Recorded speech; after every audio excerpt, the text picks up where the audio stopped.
It's late January 2026. For 30 years, there was an unshakable consensus in climate policy, a massive global apparatus built on a single idea.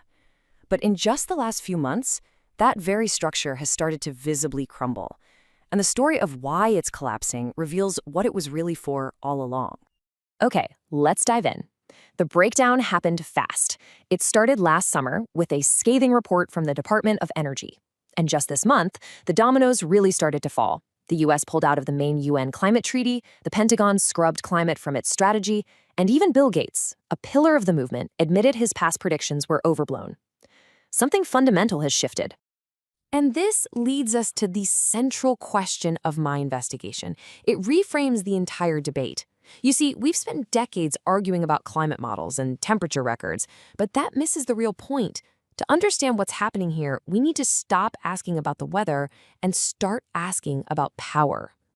My research suggests this entire apparatus wasn't built to solve a problem.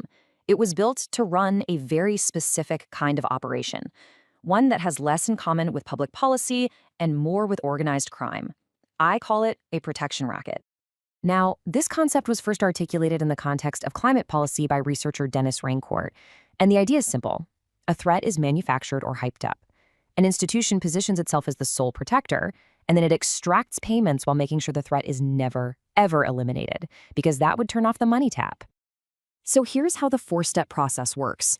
First, you need a threat big enough to scare everyone. Second, you offer the only way out. Third, you set up systems, carbon taxes, emissions trading schemes, to funnel vast sums of money from the public to your chosen beneficiaries.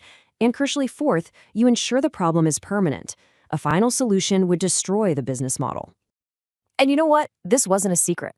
Back in 1991, the Club of Rome, a major globalist think tank, admitted as much in their own report. They said they needed a common enemy to justify global action, and they decided the threat of global warming would fit the bill.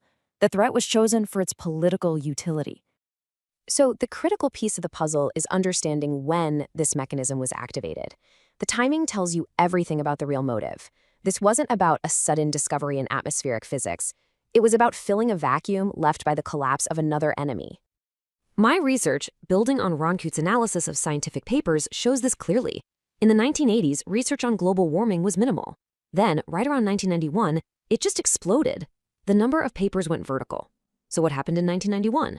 Was there a sudden spike in CO2? A massive heat wave? No. The trigger was the end of the Cold War.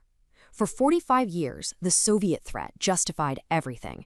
Massive military budgets, intelligence agencies, domestic surveillance. Then, almost overnight, it was gone. The Western power structure had a crisis of justification. And the climate narrative was the perfect replacement. It gave them a new common enemy that was invisible, global, and permanent. It provided a rationale for global oversight, for monitoring citizen behavior, and for creating entirely new markets for wealth extraction. So who actually built this massive apparatus? It didn't just spring out of nowhere. By following the trail laid by investigators like Jacob Nordengard, my research uncovered a clear paper trail showing who built it, when they built it, and why. The plan was developed over decades. The Rockefellers began funding key climate research units as early as the 1950s. By the 1980s, their own internal documents laid out their explicit goals: to create the appearance of a scientific consensus and push the issue into the political arena.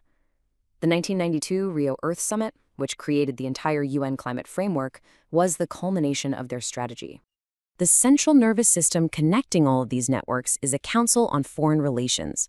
Funded by the Rockefellers, the CFR ensures the long-term agenda continues no matter which political party is in the White House by supplying key personnel to every administration.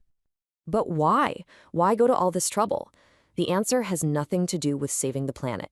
It has everything to do with saving the US dollar. It's a story about the evolution of monetary power, from a system based on oil to a new one based on carbon. For 50 years, the petrodollar system forced the world to buy US dollars to purchase oil. It was backed by military might. The carbon dollar is the proposed successor. It forces nations to buy dollar-denominated carbon credits just to participate in the global economy. This new system extends control from energy to literally all economic activity, and its enforcement is far more subtle, financial and regulatory blacklisting. And the architects of this plan were explicit in their goals. In 2008, Simon Linnet, a top executive at Rothschild, wrote a paper openly proposing that carbon trading could serve as the basis for a new world constitution and new world order. The goal was laid out in the open. Now, this new system has a critical requirement. Unlike oil, which is physical, carbon emissions are abstract. To enforce a carbon-based monetary system, you need a technological grid capable of monitoring and controlling every single transaction in real time. And that is the exact grid being built right now. My research, drawing on the work of the analyst known as ESC, shows the components: a digital ID exchange to know who you are, a digital passport for every product to know its carbon footprint, and programmable money to check if you're authorized to buy it. If the conditions aren't met, the transaction is simply denied. Which brings us back to today, January 2026. If this system was so meticulously planned, why is it suddenly falling apart? The answer, once again, is geopolitical. The rise of the BRICS nations is challenging American dominance. They are building alternative payment systems and trading oil in their own currencies, attacking the petrodollar head-on. At the same time, they are refusing to adopt the carbon control frameworks, recognizing them for what they are, a second pillar of dollar hegemony.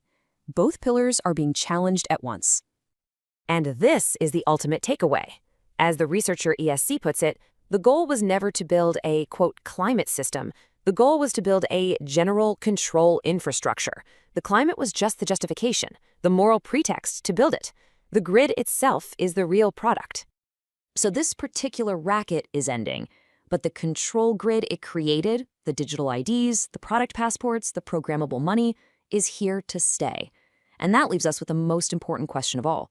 Once you have a global control system that can be switched on at a moment's notice, what's the next emergency they'll use to flip the switch?